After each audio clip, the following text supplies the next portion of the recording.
All right, everybody, welcome back to another Master and Apprentice video and podcast. As you guys can tell from the title, we've got another addition to the What Is series. This is kind of a series of videos where we've been going over different ships, vehicles, or just an object from Star Wars and kind of giving it a rundown, more details, information, and explanation overall. Just because they're iconic things from Star Wars, usually is what we're going over. Lightsaber, or the AT-AT or the AT-ST, right? Things like that when you see it or hear it, you know right where it's from. It's from Star Wars. Today, we've got one of the most iconic and beloved things from Star Wars being the TIE Fighter. The TIE Fighter is the first and most basic model in the TIE series, with other models such as the TIE Bomber, the TIE Advance, the TIE Interceptor, the TIE Defender. The standard TIE Fighter was pretty much infamous for lots of reasons, but as soon as you hear that screech, you know exactly what it is. I'm about to go to Taco Bell and get me a bow. It's that iconic TIE Fighter that we saw in the 1977 A New Hope film. So with all that being said, we'll get right into a breakdown and rundown of the TIE Fighter. All right, to start us off with some details about the TIE Fighter, the TIE series were primarily manufactured by the SFS, the Pioneer Fleet System. Its famous PS4 twin ion engines is what the TIE comes from, twin ion engines, and that's why all the Pioneer Fleet Systems ships have those twin ion engines. Also, kind of behind the scenes, the TIE Fighter was first nicknamed the TIE Fighter because it kind of looks like a bow tie. It's kind of a funny detail about it. The basic TIE model lacks a hyperdrive, all landing gears, combat shields, and life support systems, making them pretty dependent on their Imperial capital and carrier ships for both travel for system to system and just for overall maintenance of the ship.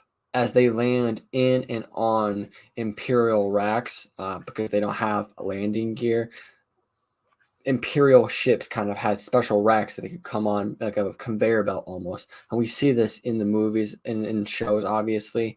But there's a specific reason for that because they don't actually have landing gear.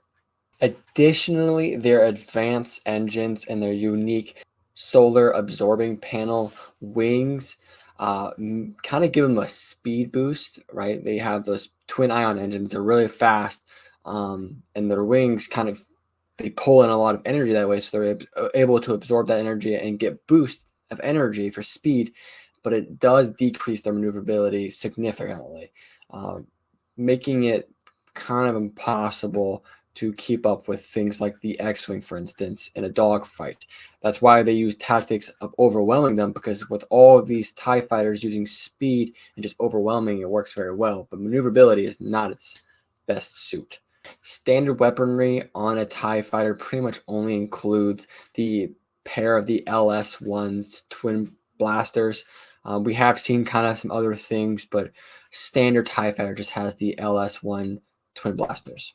Because of their overall cost to manufacture, standard TIE fighters were cheap and replaceable in the eyes of the Empire, usually being deployed in great numbers at a time, as we see in the films and shows, obviously, with one attack squadron containing up to 12 TIE fighters. And usually a Star Destroyer will contain one full wing, which contains 6 squadrons. So if you do the math, that's 72 TIE fighters just in one Star Destroyer, and they're really easy to replace, easy to deploy. It just makes it really easy to overwhelm your opponents, which we know that's what the Empire intended to do. Some history of the ship in canon and lore.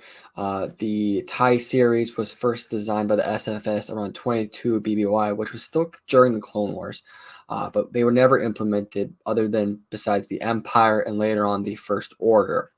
The Empire first implemented them in 18 BBY during the invasion of Mon Cala, but later on during 4 ABY, they would start to kind of fade them out for the predecessor, the TIE Interceptor. But obviously, 4 ABY is the Battle of Endor. With the downfall of the Empire, they never really got fully implemented. In that case, when the First Order took over, the TIE Fighter was still the primary ship for the Navy. Some background history for the ship. Obviously, we first saw it in the 1977 Star Wars: A New Hope. First time Star Wars came out, TIE Fighter was right there to go along with it. Very iconic. It's been there from the beginning. We got a lot of lore and details added to the TIE series overall in the 1998 gaming series Rogue Squadron. It started in 1998. It kind of went on to like 2004, 2005.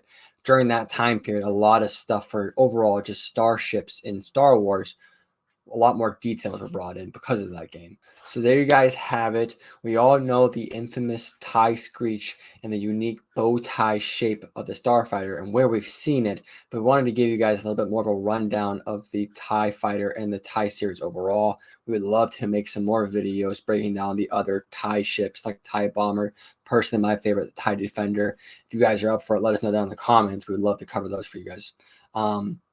With that, we've seen it in 1977 and we've seen it ever since then. This is probably one of the more iconic and unique things of Star Wars that have lasted the tale of time. With that, we hope you guys did enjoy this video.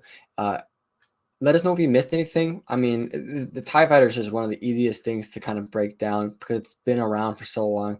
There's so much information and it's just all out there. There's not a whole lot to break down for you guys. Pretty much everything you guys already knew or know. If you guys enjoyed this video, don't forget to hit that like and subscribe. If you guys are listening in podcast, we appreciate it. Don't forget to hit that follow and download, and we will see you guys in the next video. See ya.